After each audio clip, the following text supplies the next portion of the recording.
Well, thank you all for being here and for allowing me to come and talk a bit about what has become my recent passion, which is public records, which sounds strange to have a passion for something that on its face sounds so dull and dry, but it actually is vitally important. And I've learned that over the years I've spent in state government, and even more so in the past 6 or 7 months when I've served in this capacity. So it's really been an honor and a privilege to me to be able to serve in this capacity. The governor has been very supportive of this office. Transparency was one of his itemized agendas on his roadmap during his campaign, and to be a part of that is a very special thing to me. But before I begin, I always like to give a little bit of a background as to how I was chosen, because I think it's important going forward to give you an idea of what my philosophy and ideology is toward public records. I didn't know the governor before he appointed me. I didn't know the members of his staff before they started interviewing me. I was quite literally plucked out of obscurity. I had worked for the state in several different positions over the past, but I wasn't, I don't wear any kind of political affiliation on my sleeve, wasn't part of any campaigning efforts for the governor or any of his fellow elected officials. So what that tells me is that the Public Access Counselor truly is an independent office when it comes to determining what should be withheld and what should be disclosed to the public. And it gives me great comfort and great satisfaction to know that I have the support of the governor to be independent. And in fact, his general counsel will call me from time to time to pick my brain on an issue, and I know that I have free rein to say yes or no depending on the factual circumstances, so I'm not beholden to any kind of political ideology or anything like that. It's a truly independent office, which it really does give me comfort knowing that I can make determinations based on what the law says. And what the law says is that I'm to liberally construe some of these subjective elements of the Access to Public Records Act and the Open Door Law in favor of the public. And so I consider myself a bit of an ombudsman when it comes to public access in regard to the government, as well as an advocate for transparency and open access. That's where I come from. That's my philosophy, and I've been supported in that, and I'm very grateful for that. But as far as this presentation goes, I'm glad I have the lapel mic, because I'm not a podium guy and I'm really not a PowerPoint guy. So what I'd like to see, if it's okay with you guys, is to have more of a discussion or a dialogue based on some of the issues that you guys face on a daily basis. I can go through the slides, that's not a problem, and I'll give an overview before I open it up to questions. But once I kind of get through the spiel, I'd really like to hear from you guys, because that's how I learn. I was saying before, I'm still kind of on the upward slope of the learning curve when it comes to the actual law, because there's nuances and elements of it that are novel to me, that I see every day, that are novel to the office, that previous public access counselors haven't encountered. So it's exciting for me to learn and to create new ideas and new positions based on what the legislature has enacted, but has allowed for some of that subjectivity. So I get to put my own take on it, my own spin on it. Sometimes I even disagree with my predecessors, and that may be based on a change in law, and maybe just a change in where I'm coming from. I do have a journalism background, so I appreciate the need for the media to access information, but at the same time, being in government for 8 years, I also have that perspective of knowing that the efficient operation of government can't be effectuated unless unless some things, some ideas, some decision-making elements are kept kind of close to the vest, so that there can be a free flow of ideas between government officials. So it's a balancing act. every day. It really is. This position was created by Governor O'Bannon in 1998 or 1999, specifically at the request of seven different large newspapers who lobbied for a public access counselor. And to my knowledge, there's only 2 public access counselor offices in the United States, us in Illinois. And Illinois is part of the Attorney General's office, and my office is completely independent. It's just me and a very, very capable and competent legal assistant. And I find no shame in saying that I think that she does the bulk of the work in the office. I get to come out and talk to you guys, and that's fun for me, but as far as the administrative day-to-day things, answering phones and responding to emails, I'd be lost without her. So it's a small operation. It's a growing operation, though. She was just part-time before I came in. I moved her to full-time, and I'll show some statistics here in a minute as to why I did that.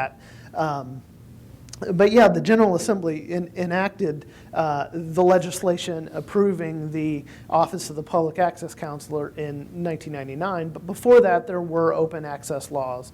The Open Door Law and the Access to Public Records Act have gradually evolved over time. But before the office was created, these laws were on the books.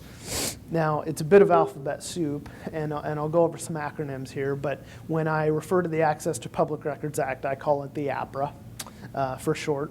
When I talk about the Open Door Law, I say ODL, so when you hear those 2 terms, you'll know what I'm talking about. And the other element I kind of want to throw in there is generally, when people make public records requests, they do it under the auspice of a FOIA request, which is a Freedom of Information Act request. Well, FOIA doesn't apply to county governments. FOIA doesn't apply to state or municipal governments. It's only federal agencies when trying to get information from federal agencies. So even though basically we know what they're talking about when somebody makes a FOIA request, truly what they mean is they're making an APRA request, because the Access to Public Records Act is Indiana's state law. And it's more narrow, and it has more nuance than the FOIA does. There's less opportunity for the government to withhold information when comparing the two, so the state is more transparent. Just as a bit of trivia, Florida, Vermont, and Ohio are held out to be the 3 states that are the most transparent. Indiana falls a bit in the middle, but I think we're trending upward. I think Indiana is getting to the level where we're seen as one of the more transparent states, which excites me. And obviously, since the governor put it in his campaign materials on the roadmap to success for Indiana, it's one of his initiatives too, which I think is a good thing. But all 50 states have some sort of access laws, or some of them call them sunshine laws, and some are more restrictive than others. Indiana has the open door law, of course. Not all states have an open door law. And we'll talk about the open door law first. But a bit about what I do on a day-to-day basis. I do a number of things other than coming out and speaking to folks, which I do about once a week. I also do a significant amount of writing and research based, and that's triggered by a couple different scenarios. First is the case where an individual feels like they have been prejudiced by their government by being excluded from a meeting or denied access to some sort of document that they're seeking. So we have a process called a formal complaint process where they fill out a complaint form, send it to me, and then if I accept that, which I don't always, but we can go there in a minute. If I accept that formal complaint, I have 30 days to issue an advisory opinion. Now, that is a determination of whether the government was justified in withholding the document or holding a closed-door executive session, or whether there was a violation of the ODL or the APRA. And in terms of formal complaints, in my advisory opinion, I would say that about 40% of the time I find a violation, and the other 60 I just found that there's either a misunderstanding on the part of the constituent, or there wasn't really basis or a meritorious complaint to begin with. So I do find more often than not in favor of the public agency, but that's only on a factual case-by-case basis. That could change very easily. So last year, we received a total of 2,762 inquiries. Now that's everything. That's phone calls, emails, general drop-ins. We record everything on an Excel spreadsheet. Anytime somebody calls, we log it. Anytime somebody emails, we log it. We do that for our metrics, for our accountability to the Office of Management and Budget, to show them that we are doing our job. And I have a sense of pride about it because we have a turnaround time for these responses of well less than a day. It's about an eighth of a day is when we turn around our responses, which I derive significant amount of satisfaction from that. 381 formal complaints filed. Of those, I'd say maybe 340 of them were actually deemed to be worthy of an advisory opinion. I didn't write all these, by the way. These were numbers before I started. But this year, we're going to look at about 450 formal complaints filed, I would say. So that's when I say there's a significant increase in exposure to my office. That's what I'm talking about. Same with informal complaints filed. And informal complaints is a bit of a misnomer. It's not really a complaint in the form of there's been some kind of adversarial issue. It's more of an academic exercise. So state agencies or counties will petition me to write some kind of guidance on an issue. And it could be fact specific or it could be a hypothetical. But it's more advisory and educational in nature as opposed to a judgment. And all my opinions are published online. You can see those if you go to my website. It's pretty easy to navigate. It's a small website. But what the office does is that a big misconception is that the public access counselor has some kind of enforcement capability or teeth when it comes to compelling production of documents or compelling an entity to open their meetings. I can't do that. I can educate them on what the law says and what my opinion says and can advise them, but I can't force anybody to do things. That's a big common misconception. Now, what the force of law that it has is when someone files a lawsuit against that public entity, if they've gone through me for an advisory opinion and say they've gotten a favorable opinion, as far as what they're concerned about, I found that there was a violation of the Access to Public Records Act or the ODL. They take that to court for either some kind of injunctive relief or just for civil penalties against that public agency. So if they've gone through me, if they've exhausted their administrative remedy, which I am, then the courts will award, if the court has the same finding as I do, they address it de novo. If they have the same finding as I do, they will, they can levy civil penalties, they can issue injunctive relief, and they can award attorney's fees to the petitioner if they were correct. So in that way, my opinion does carry with it a little bit of weight.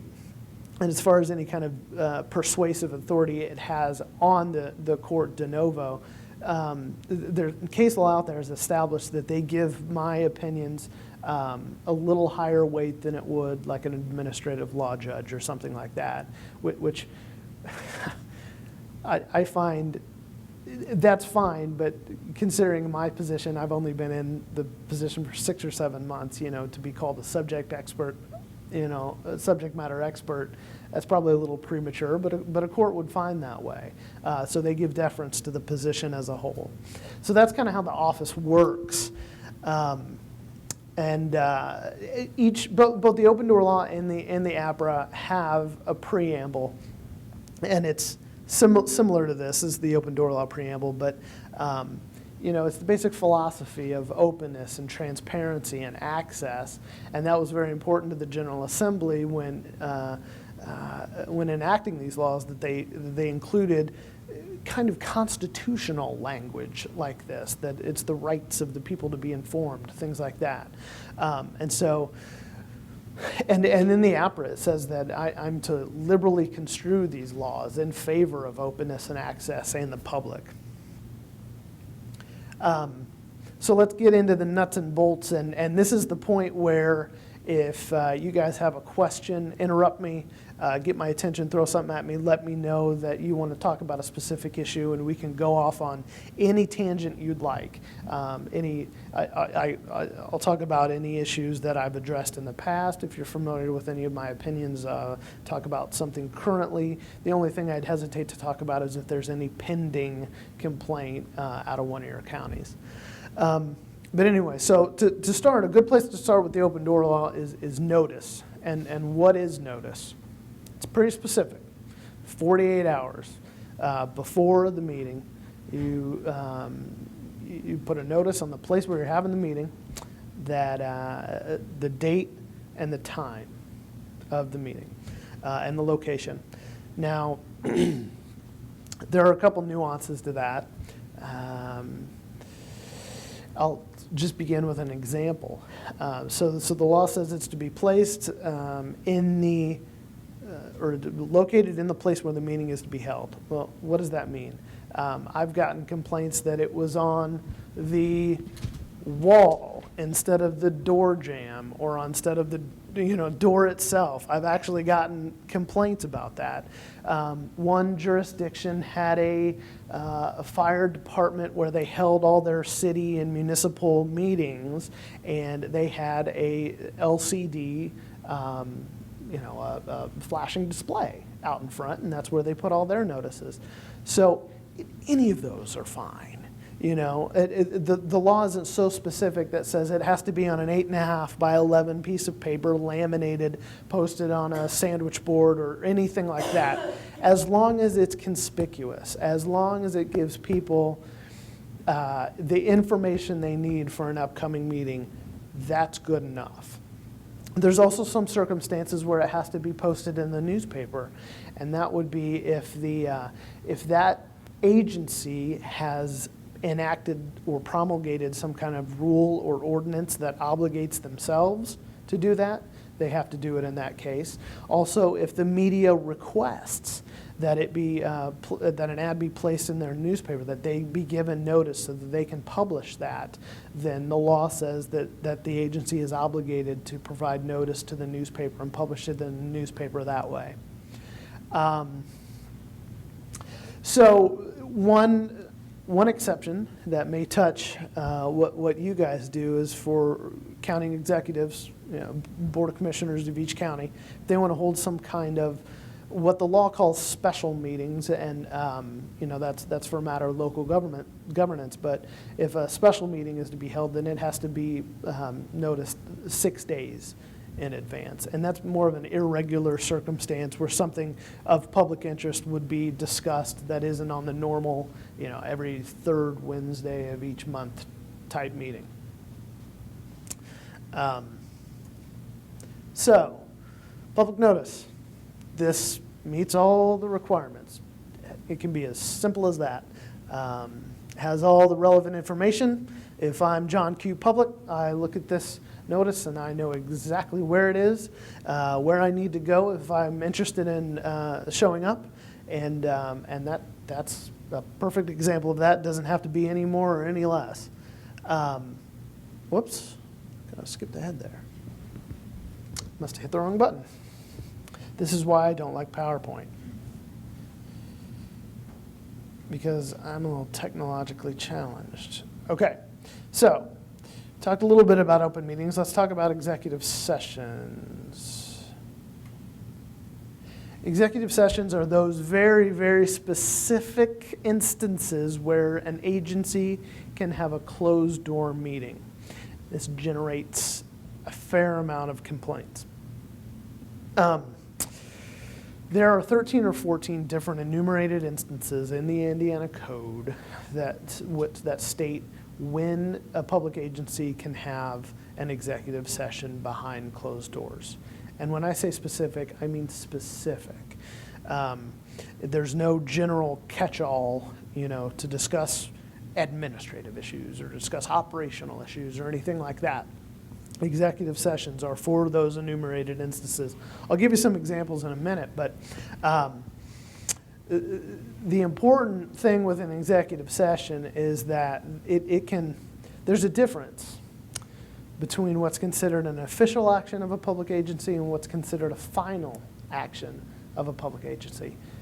Official action is basically anything that involves public interest or public business. Discussions, deliberations, receiving information, giving recommendations, anything that touches public business is considered official action. Final action is a vote, a decision, something that's going to happen. So, in an executive session, if it falls under one of those enumerated instances, official action can be taken, deliberations, recommendations, all those sort of things. Not a vote. You can never have a vote behind closed doors. Everything has to be out in the public. Similarly, even in an open meeting, nothing can be done by secret ballot. It doesn't have to be a roll call vote necessarily, but it does have to be in the open. Even if Robert's rules or some other parliamentary procedures allow it, the open door law does not allow any kind of secret vote. So here are some examples of when an executive session is appropriate, and by and large the biggest example is to talk about personnel issues. So, interviewing prospective employees, misconduct of employees, things like that, and also meetings with the county attorney to discuss pending litigation. Now, this is important to note as well because it's not just a powwow with the attorney to talk about, whatever certain contract or procedure. It has to be to discuss upcoming pending litigation or the threat of litigation. So it's not just a conference or a meeting with the attorney. It's specific. And these are just 5, and those aren't the by any means the most popular 5. But the personnel issues is probably the biggest one that people want to talk about.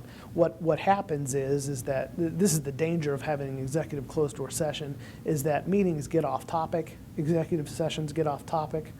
Commissioner A wants to talk about the bridge project when the notice said that we're only going to talk about personnel issues. So that's the danger. And if that happens, and if it gets out that happens, if commissioners tell on each other, which happens, then I'll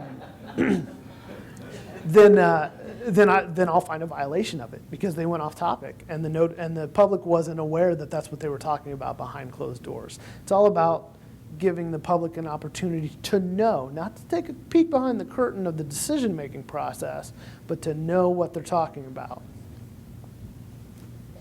Could you discuss briefly? Yes. Maybe this is not the right time. No, it's fun.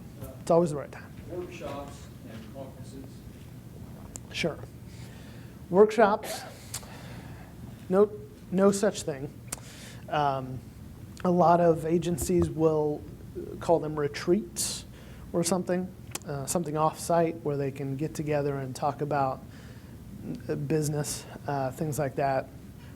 Generally, those aren't allowed unless they're purely to discuss administrative issues. There is an administrative issue exception in the open door law, not with executive sessions, but it's kind of strange because it still has to be open to the public, but the notice requirement isn't required. So if a quorum of a board wants to meet to discuss operational issues, which parliamentary procedure are we going to use? Are we going to allow the public to speak at a meeting?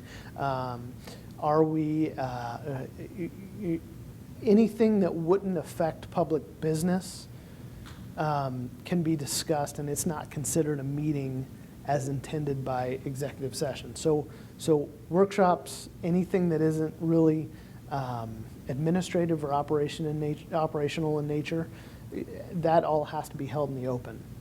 Now, with caucuses, that's an interesting question too. And I was just up in Elkhart last Wednesday, and there's a big debate about, what is a caucus, and, when can a caucus be held, and who has to be invited, and things like that. Apparently that was a big deal for them up there. A caucus is what it is. It's a gathering of a political party or members of a political party to discuss strategy. There can be caucuses within a board, and even if it's say you have a board of 9, 5 of them are Republican, 4 of them are Democrat. 5 of them would constitute a majority for the purpose of triggering a meeting, but if they meet to discuss political strategy in regard to a certain issue, then that could be considered a caucus if they're true to what is intended by caucus, which is strategy. It's a very fine line. But that can be closed. Caucuses can be closed to the public, and discussions can be held, but only to the extent of how it affects the platform or the political party or their agenda, but not necessarily, and how they intend to, how folks intend to vote and things like that, but not to delve into substantive discussions of that project or issue that faces the public. Those discussions would have to be held in the open, but as to how that issue affects the party or the party's view on that would be a caucus. It gets into semantics a little bit, but that's the way the law has carved it out. So how could you have an intermission or a break in a meeting and say, I want to call a caucus? One member asked the chairman of the board, hypothetically, a planning commission or a board of zoning appeals, we want a caucus, and they go up the back room. I'd be suspicious of that If there's instance. no quorum, if there's just part of them? If there's no quorum, then it's not a meeting at all. There has to be a quorum for it to be considered a meeting. You can't recess an official meeting to caucus for a couple of members? Yeah, you certainly can. Yeah, that's fine. If it involves a majority of that board, I would be very suspicious of that, because what else are they talking about? They should have done that prior to that issue being tabled. But yeah, if there's a discussion between 4 of the 9 members, at any point, whether it's a caucus or not, it's not a meeting and it doesn't have to be open to the public. So a board member could say, I'd request the chairman call a recess so a couple of us can discuss issues. It's not called a caucus at that time? Just recess to caucus. A recess to discuss between, fewer than a majority of the members. Yeah, that can happen. Now, what can't happen is kind of a round robin scenario where 3 go in, talk about something, and then 1 leaves, 2 more come in. You know what I mean? Yes. So that's not appropriate. That would be called a serial meeting. Serial meeting. Yes. And which means if it's a discussion amongst a non-majority, but the members would be a majority of the aggregate, then that would be a violation. Also, when a president of a board, such as a planning commission or BZA, it's my understanding from state statute that the chairman can call an executive session. Emergency popped up with the employee situation. They call an executive session. What responsibility does the chairman have to contact all board members? Well, that's a local governance issue to an extent of how the board, who the president wants involved in that executive session. And so I stay out of that. But you bring up a good point about emergency meetings. So emergency meetings can be held, but that's a very limited circumstance too. I mean, it has to be an emergency, There's, there's 13 inches of snow on the ground and we're low on salt and we need to find a new vendor immediately to clear the roads or to shovel or whatever. That's an emergency. That affects the operation of that municipality. So an emergency session can be called in that instance. Or if there's some kind of danger to the operation of the agency. So if an employee steals a significant amount of money out of the general fund somehow, and they have to convene to discuss, how they're going to pursue that, if they need to make a police report, that kind of thing. That would affect and that's kind of a thin example, but that would affect how, a circumstance in which an emergency meeting would be justified, okay? But just to discuss an issue that would normally be in the public, yet it's more immediate. Immediacy doesn't necessarily affect into the emergency standard there, so there's a fine line of when that 48-hour notice is So when they have an required. executive session, the president of the board considers it a emergency executive session, he has the right to bring in anybody, he or she has the right to bring anybody they want to. And like, say the planning director doesn't get invited, that's the authority the president of the board has. Is that correct? That would be more in your bylaws as opposed to an access issue. That's more an interagency type That makes sense. decision instead of something that the public would be involved in. That happens. I know it does. It happened the other day with a library board where, they called they formed a subcommittee, called it an executive commission of 4 of 9 members, and held an executive session. Didn't think they had to do notice and all that. I found a violation. There's more to it than that, but you get my point. Those Hypothetical situation. yeah, those interagency, sometimes political issues that arise, those aren't really contemplated by the open door law. So it's more giving notice to the public, not if there's a quorum, that kind of thing. I wanted to back up here. So here's an example of an executive session notice that is improper. Now why is this improper? Look down at the bottom of it. Personnel and litigation to be discussed. Okay, what does that mean? That could be anything. We could have a discussion about the complete restructuring of the agency. That would be under the umbrella of personnel issues to be discussed. What is proper, what is appropriate, what is legal is something like the council will discuss job performance of an individual employee as authorized under that statute. That statute is one of the executive session justifications. That's how specific you have to be. You don't have to say the council will meet to discuss the job performance of Mark Smith as authorized, but to state exactly what they're doing, and it has to be limited to that topic. It can be more than one as well. It could be, if there is justification to talk about all 14 different instances where executive sessions can be justified, you can meet to discuss all 14, So there's no prohibition on a multiplicity factor. It just has to be properly noticed. Here's another thing about meetings, and I get a lot of feedback on this. There's no right by the public to speak at an open meeting. Now, a lot of agencies allow that as a courtesy, and that's perfectly appropriate, and I encourage that. And the discussion back and forth between a constituent and an elected or appointed official is wonderful. It's not required, however. Neither is it required that one person be given 10 minutes to speak and another person be given 3 minutes to speak. That's the kind of stuff I don't deal with. That's a local governance thing. That's an interagency decision. Now, just basic notions of fairness and courtesy, I'd say that everyone if you are allowed to speak, then everyone be given the same time to speak generally. But there's no rules in place.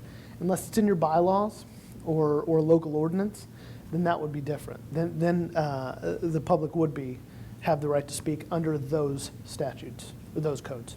There are some meetings, though, that are, purpose of which is a hearing on some issue like a budget. Sure. In those situations, Sure.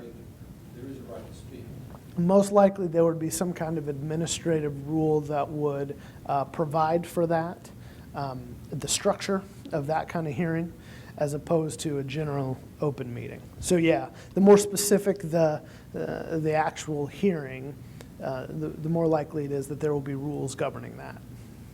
That would be outside this purview. So minutes are required. That's in the open door law. Every public meeting, every executive session has to have minutes. Who was there, who voted for what was discussed. It doesn't have to be a transcript, doesn't have to be a word-by-word reenactment or replay, but it does. There does have to be minutes. Those minutes are open to the public. I have encountered a couple times, and this kind of gives me a little bit of heartburn about the issue of draft minutes. So you have a recorder at the meeting who comes up with their version of what happened at the meeting. That's a draft minute because it's contemplated that draft, that working copy, would be circulated amongst the commissioners for approval. I think that's how it generally works. Now, that can be revised, that can be changed, language modified from commissioner to commissioner, and it truly is a working document. Are those draft non-final minutes open to the public? There's two schools of thought on this. One is that once it's on paper, that's not really deliberative. That's not an opinion. It is what it is. It's a draft. The other school of thought is that decisions and modifications and opinions can piggyback off of that document. Therefore, the draft itself is deliberative. It's for decision-making purposes. It's just a speculative document on what the final is going to be. There's no good answer. I don't think there's a right or wrong answer. I have held that draft minutes can be withheld in certain circumstances. My predecessors have said that they need to be disclosed. To be perfectly honest with you, I'm split on it. I see both sides. And so it could be case by case, yeah. Actually, I have something on that. Now, a lot of the accountings are going to where they're taking the minutes as they're doing the meetings and they're uploading them right away to websites. Like real time? Yeah. In real time, and the document is tied to the recordings. Yeah. And those are going out on the web. Right. So, is there any laws that say do we have to label those as draft minutes? Or can we just put them out there as the real thing? You can put them out there as the real thing. If it's uploaded real time, then that's in the public domain already. That would be more intended to be a final draft of it because you're disseminating it. It's not signed. It's not. Even though it's not ratified yet by the commission, that's still a document that's been put out there. That's not for decision-making purposes. It's not so that the commissioners can come together and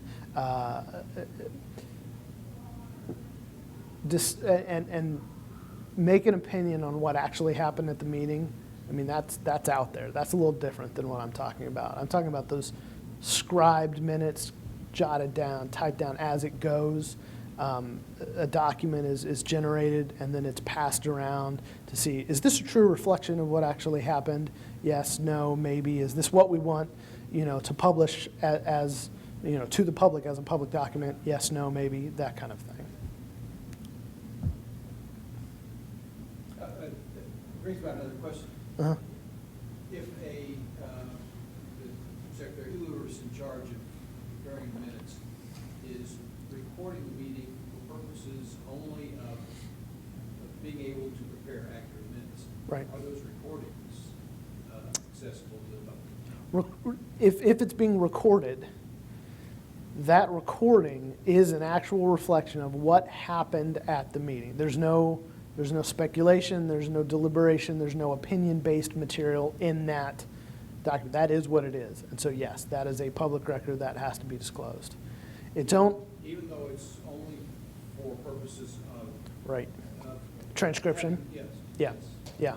That the recording itself is what it is. That can't be modified, really. So that is a public record and would need to be disclosed, yeah. And even if that recording is not a recording of the whole meeting, but just portions of the meeting? Right, right. It doesn't matter. For example, I sit on a commission where the secretary has a tape recorder, records the whole thing, but then she writes down in old school shorthand, the scribed minutes. Now the recording itself is the public document. I mean, it's no question about that. That handwriting is her perception of what happened at the meeting. Another board member might have a different take on what actually happened. And so those minutes might need to be massaged a little bit before they're finalized and voted on at the next meeting. That's what I'm kind of talking about, but not the actual recording itself. So do they have to save the recordings? You save recordings until the final minutes are voted on, and then those meetings can be destroyed, audio or video. In fact, the retention schedule was just changed last month to, audio's always been in there. After it's voted on, you can get rid of them. But video, there was nothing in there about video recordings, and so we just changed it because we didn't want an agency storing up, digital stacks and stacks of digital files. They can get rid of those. So, Our office has years of recordings. yeah, as long as the minutes are published, you can get rid of them. That's on the local government retention schedule, which is maintained or generated by the Commission on Public Records. I'm part of that, and we vote on the retention schedule for the county. We'll get into that a little bit when it comes to the APRA. But I want to get through just a couple more things before I run out of time when it comes to the open door law. Electronic meetings of state agencies, okay.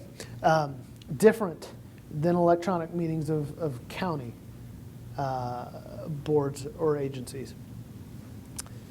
If a board member wants to participate by video conference, or call in over the telephone, they can participate in the meeting.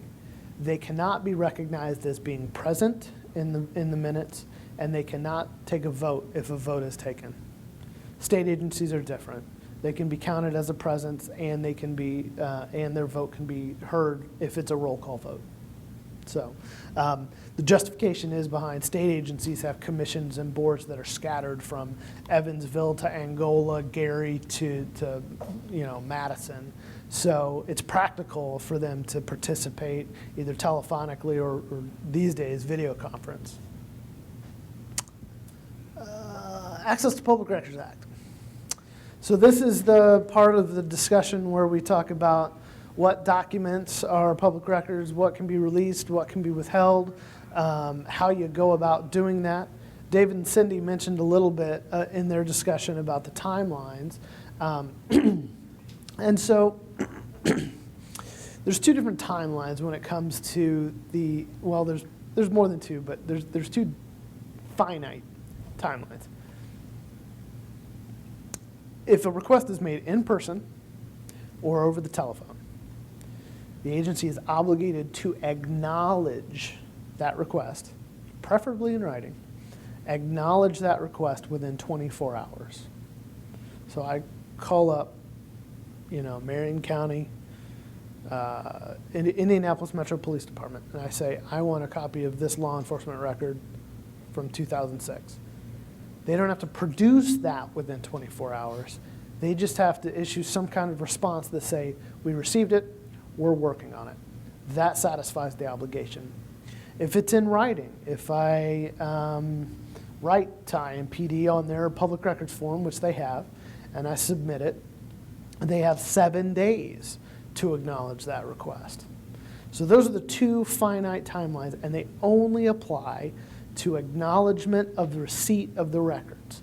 They don't apply to actual production of the documents, which is, that can be a misconception as well. People think they're entitled to those records. A lot of folks think they're entitled to instant access, but really those are the two timelines for acknowledgement. Now with production, and this kind of goes through what is a public record, it's everything. If there's a question on what's a public record, it's a public record. It can be scrawled on a napkin. It could be a telephone log. It can be a recording, email specifically. I want to talk about emails here at length here in a minute. But I'll tell you a funny story. I used to work at the Department of Health. We had an appeals process for, or a public comment process for when we're promulgating an administrative rule. And it was something about a sewer code or something like that. I can't remember. The public creatively wrote their public comments on rolls of toilet paper and submitted those at the hearing. And so for years and years and years, according to the retention schedule, the Department of Health had a box of toilet paper in their records retention center, because they had to keep that. So anything's a public record. And there's a lot of nuance to it, and now when it comes to electronic data, there's this notion of metadata, which is attached to certain electronic files, and there's all kinds of things to explore here. But basically, if it smells like a public record, if it walks like a public record, it's a public record. So we talked a bit about the 7-day and the 24. Now, the production of documents has to be within a reasonable time. What's a reasonable time? It's different. It's different for every agency. It's different for every request. It can sometimes be different for every requester. Nowadays, I don't think this is new, but it's new to me. Agencies will get requests for data, bulk data, that's going to out-of-state companies that then turn around and sell that data for some purpose. They're asking huge amounts of data. It may not be in a readily available form. First of all, there's no obligation to put that in a easily digestible form for them. But say you do have it, but say it's going to take a significant amount of time to compile. Well, a reasonable time to respond to that request is going to be a whole lot different than me walking into the county courthouse and asking for a pleading out of my criminal file. I don't have a criminal file, by the way, but if I did, I would be entitled to that record, and I should be able to get it within a week, say. But with another aggregate data that's going to have 10,000 pages of documents that may or may not be able to be redacted, a reasonable time might be 6 months. Which kind of leads me to my next topic I want to talk about, which is electronic mail, the bugaboo of government officials these days. So, first of all, only put in an email what you want everyone to read. If you don't want your constituents to see it, if you don't want the public to see it, pick up the phone and call. Don't put it in an email. Because electronic mail is a public record just like any other note or memo. Now, it might be deliberative. It might be under another exception, which we'll talk about here shortly. But a lot of embarrassing things come out of text messages and emails and electronic communication. So I know I'm very careful when I write an email, how I word it, what I put in it, the substance of it, and I use it judiciously because, as David and Cindy would tell you, I also need to be a good steward of the state's computer resources. So I don't use that for personal things. So anything in an email can be disclosed unless it falls under another exception. And here's what I want to get at that kind of rubs people the wrong way. Personal email accounts, as a whole, are not public record. Emails to your wife, where do you want to go to dinner tonight? Not a public record, doesn't have anything to do with the public business, comes from your Yahoo account. No one's entitled to see that. But if you're, hey, Commissioner Brown, this is Commissioner Stewart, let's meet tonight to discuss the road project with, contractor X, you sent from your Gmail account, that affects public business, that affects your official capacity, that is a public record, that is disclosable to the public, okay? So even though it's not on a claycounty.gov server, it's public record. Now, how is the public going to go about getting a hold of that? Well, it's a little bit on the honor system, but I just want to forewarn you that these types of technological advances really have an impact on what us government officials do. And so it's important to note that any kind of electronic writing dealing with public business is disclosable, potentially. Text messages are the same way. It doesn't matter if it's on a state or county issued cell phone. If it affects public business, it can be out there. It was mentioned I went to the University of Detroit, and I was up there right at the time when the mayor of Detroit, Kwame Kilpatrick, was being indicted for several different violations of ethical and criminal codes. He was texting back and forth with a staffer of some inappropriate material. Those text messages were subpoenaed, they were deemed to be public record, and they were all over the Detroit Free Press up there. So just be careful what you put in an email, be careful what you put in a text message, especially as it affects the public business or if it's between public employees.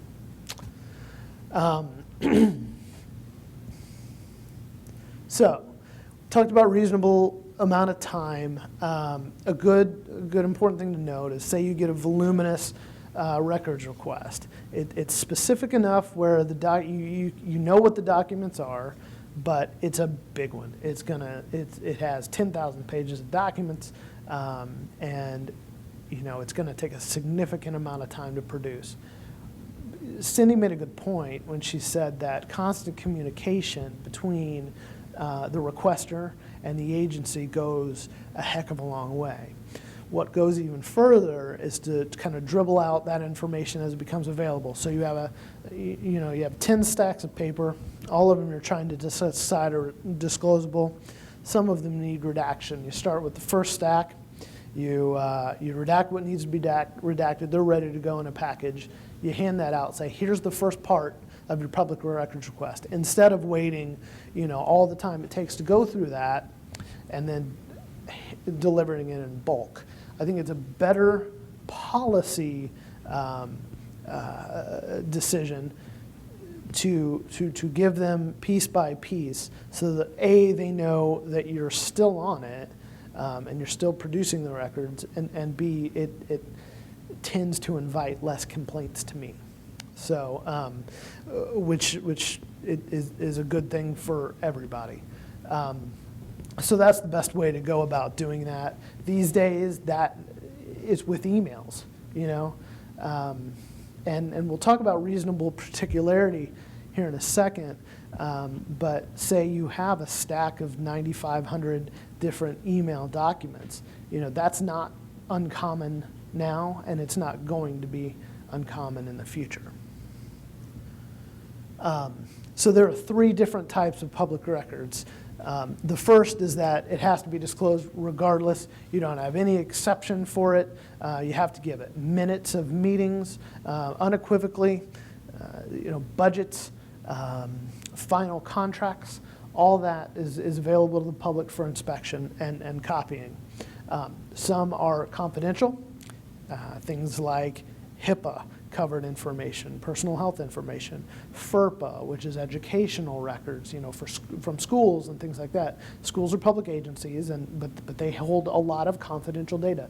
Those must not be disclosed. And the third is that it's discretionary. So, and there's a lot of different categories within the discretionary standard, but for one, if we're talking about deliberative material, speculation, opinion, communication between officials that they're trying to decide something, and the public isn't necessarily entitled to peek behind the curtain of decision making necessarily.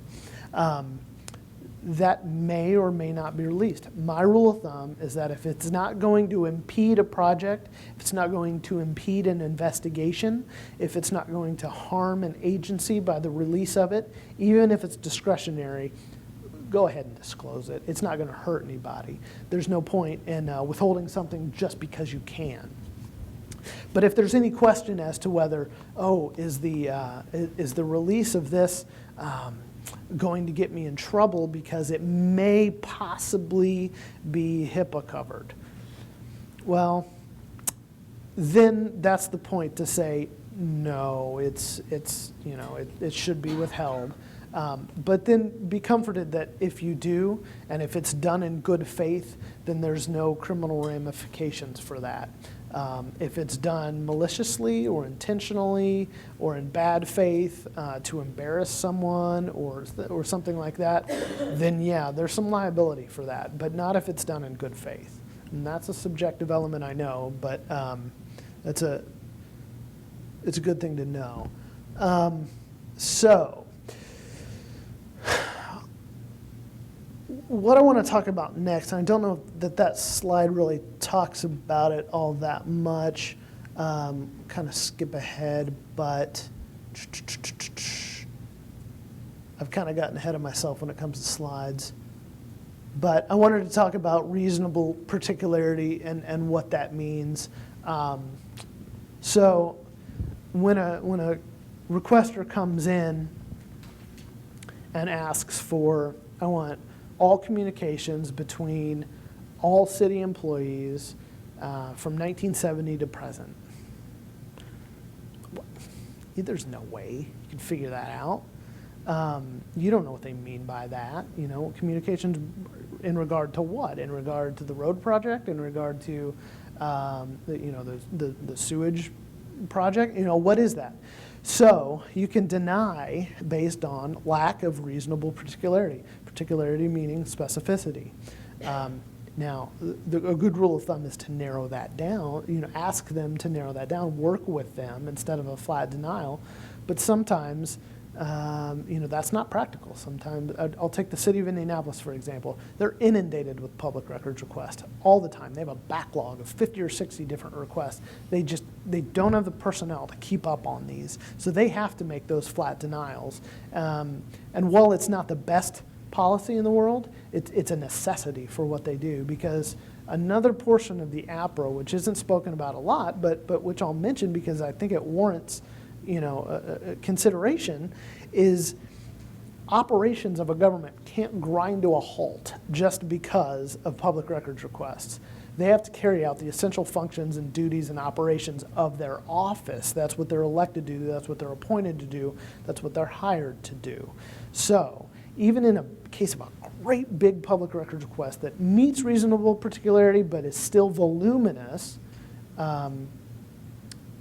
it may take time to get around to it because your county commissioners, your county auditors, your clerk treasurers, you have duties to do other than responding to these public records requests. Requests are still entitled to them. You still have to make a good faith effort to produce, but it's not a drop everything, instant access type thing. When I talk to the media, they hate hearing that. They hate it because those are the ones who want the instant access. So we kind of talked about this a little bit. What it means when I find a violation, you know, a court will look at that and they may or may not issue civil penalties and things like that. I am always of the ilk that before I write an opinion violating a public agency, I'm going to try to work with those parties to resolve that issue. You know, it may have just been a mistake. Yeah, we lost the paperwork in the shuffle and we didn't acknowledge until 8 days later instead of 7 days later. I will say to the complainant, hey, they got it, they have the records for inspection, you know, let's make nice, let's play nice. You know, I'm a counselor, I'm a mediator, I'm not a cop, I'm not a judge. So I will try to be that mediator. And I do that in several instances. A lot of times with the media, I'll do that because they have ongoing requests with some of the larger state agencies. I'll pick on the Economic Development Corporation, for example, because they have a lot of materials that are open to the public. I generally work as a mediator between the press and that entity because they don't always work together all that cooperatively, but I'm here to facilitate that cooperation. So that's my goal. It's not my goal to say, you know, Brown County Board of Commissioners, you know, you violated the open door law, you know, how dare you, that kind of thing. It's more, it's more of an instructional, educational type thing.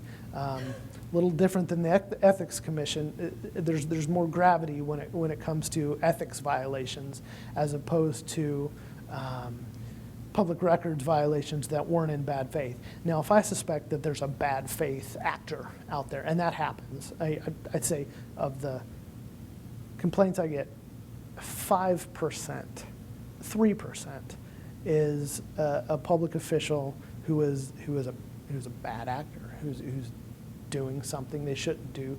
They know it, they're trying to hide something, it happens. I will find a violation if I suspect that. If the evidence before me shows that, you know, I don't have a whole lot of sympathy for that. But if it's, but it works both ways. Our office has what we call frequent flyers, and there are folks who consider themselves watchdogs of their local government, which is fine, that's their right, but they pick on every single little thing they do, you know, and they take this reasonable time scenario and they say, well, you know, I got a complaint the other day that, okay, remember when we said that acknowledgement just has to be done within 7 days? I got a request the other day where they acknowledged within 24 hours, but didn't produce within 24 hours, so they filed a complaint with me. Well, no, that's a bad faith complaint as far as I'm concerned. So similarly, I don't place a whole lot of credence on those folks either.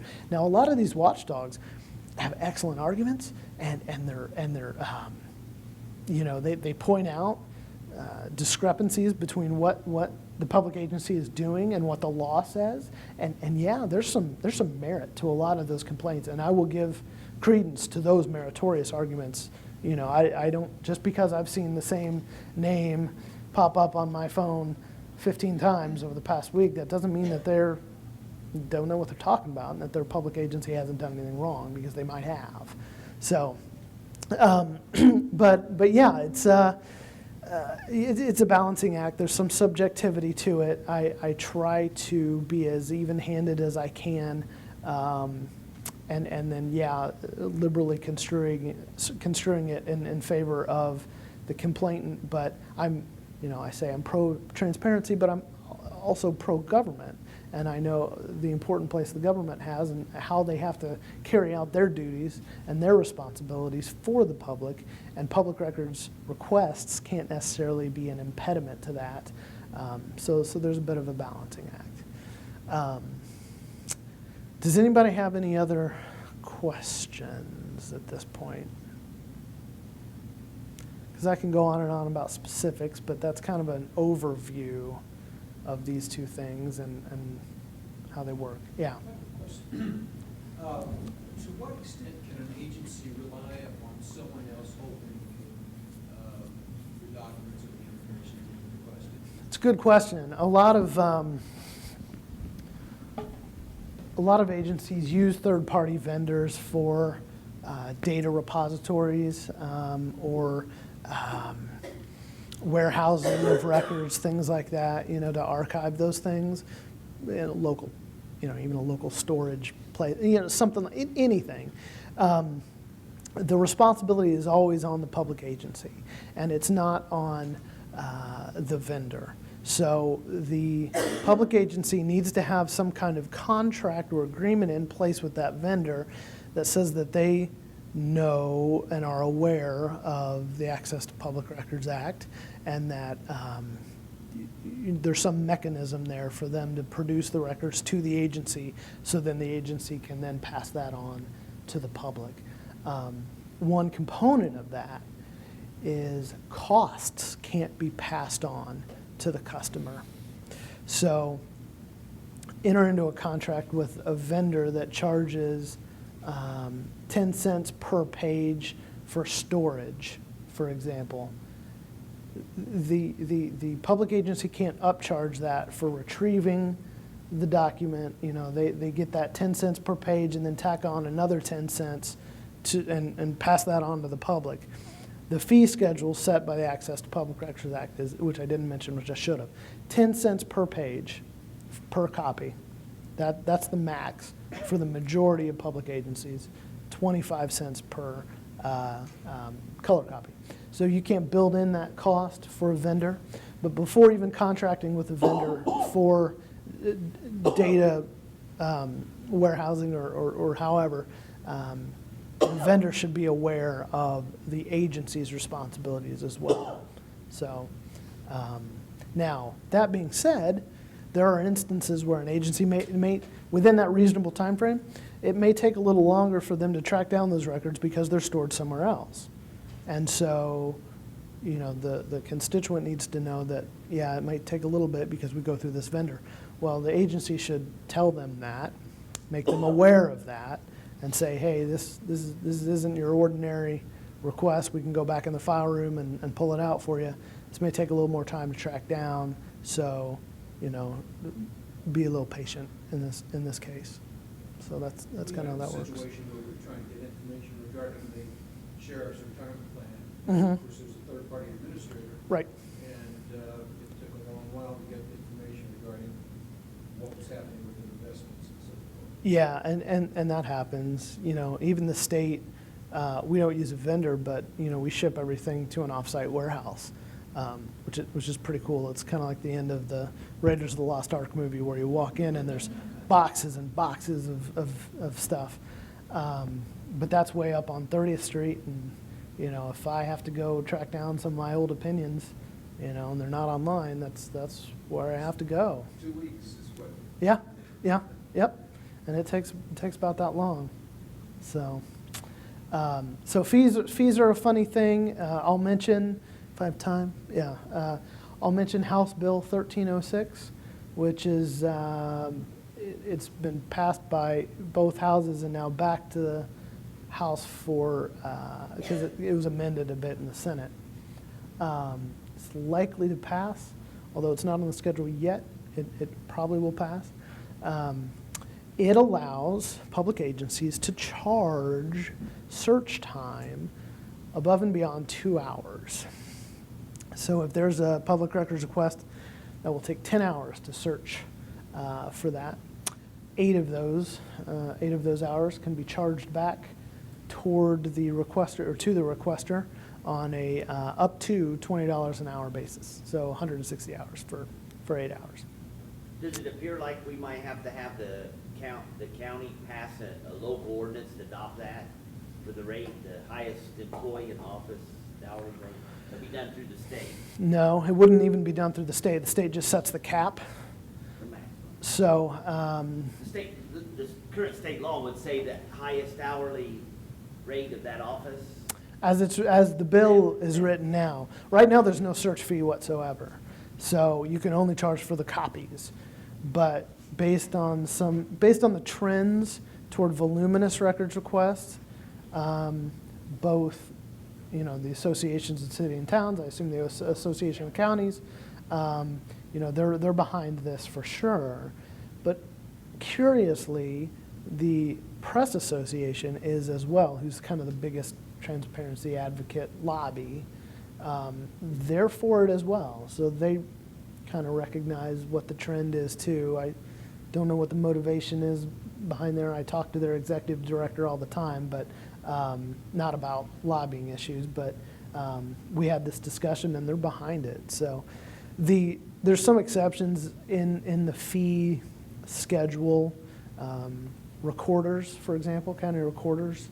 Clerks. And clerks, and certain law enforcement records, like traffic reports and things like that, they can charge higher rates than the 10 cents per copy. Those are kind of scattered throughout other codes. Yeah, yeah. So, and actually it was the recorders who killed the bill last year because language wasn't in there protecting them. Now it is. So I fully expect that to go through. Yeah. And we had a lady who had wind farms in our Uh-huh. county that have called me, a lot of people will get gagged. Wind farms are 20% of my business. I know. That's, And the lady had to have been in our office and wanted all, and it's just certain people they are attacking. Sure. But anyway, so she had, and I wasn't there that day, my deputy had taken all the ones, the lady had to leave early, usually, and we make them do the search and, explain how to do it. So she had lots. Yeah, yeah. And she said, I've got to leave, and Sheila had told her, this is $1 a copy. Some of these are 17 to 25 pages Mhm. long. This is $1 a copy, and I stressed that. And over and over and over. So when I came back, and there were 3 or 4 pages of handwritten deeds she needed, or memos of the lease, and so when she came in to pick them up, she refused to pay. It was $178, I think, Mhm. from these 2 people, and she refused to pay. And matter of fact, it happened after a commissioners meeting, which she was there to yak about at that, or have her opinion on. So it was out in the rotunda, and she told Sheila, because Sheila left messages, the messages was how much it was, and the lady did not Yeah. call back. And so we thought, something's up here. So she told Sheila, said, I will not pay. I talked with public access, and da-da-da, this and that. So Sheila goes, Marla's got this one. So then I went out, and I handled it very well, because she said, you can't charge me that, that's public access and everything. And I said, oh my gosh, I said, who did you talk with down there? I said, something is terribly wrong. I said, let me have their name, and I'll call them and get this straightened out. I said, we have a law Mhm. that tells what our fees are. Right, right. And this is it. But she was just, but I used it that way. She was really backing up, and I know that she must have called back, because then she came in and was just, well, we're on a retirement, we're on this. She said Sheila did tell me at minimum of 3 times it was $1 a copy. But Mhm. she said, I didn't take that, I took what, the money was there. So, matter of fact, she just came in, she bought some, and normally I might have been more lenient, Mhm. except she was a little pill. And, so when she came in, I said, we'll set up a weekly pay, monthly, whatever you're going to, but I thought you are going to pay for that work and those documents. She paid for $60-some the first time. She had just come in Wednesday or Thursday and said then that, how much do I still owe? I will be here Monday and pay the rest of them, and apologized Mhm. to it. Mhm. But she just had in her head, not working with government ever, Yeah. that this was being endured, and it wasn't going to be good. If you read the APRA by itself in a vacuum, it says 10 cents per page, and it doesn't really even mention recorders or clerks or, They don't have to. right. So, It's already set up. so that causes some confusion, but really, there's very narrow circumstances where you can charge more, but, electronic maps are the other ones for county surveyors. Those can get really expensive really quickly. But yeah, just as a rule of thumb, it's 10 cents, but obviously there's exceptions, so anyway. Yeah, we have a lot of fun up there. Oh, Tipton, I was, I can't imagine what folks You have- It's died down, but yeah, Pardon? it's died down, Well, but yes, yeah, it kind of got under control when they was speaking at the meetings. And actually ended because they, anyway, it is coming down and probably will just sit on wind farms for yeah, a yeah, few years until everybody's emotions calm down. right. And nobody's been killed. We've only had one blade. We don't know if it was destroyed. It broke. So it's gotta be all taken down and checked because they think probably that is what happened. Yeah, And then you go to federal offense if they did that. true, Homeland Security on that. yeah, yeah, so. It never stops. All right, well, thank you again for having me. I appreciate being able to meet all of you.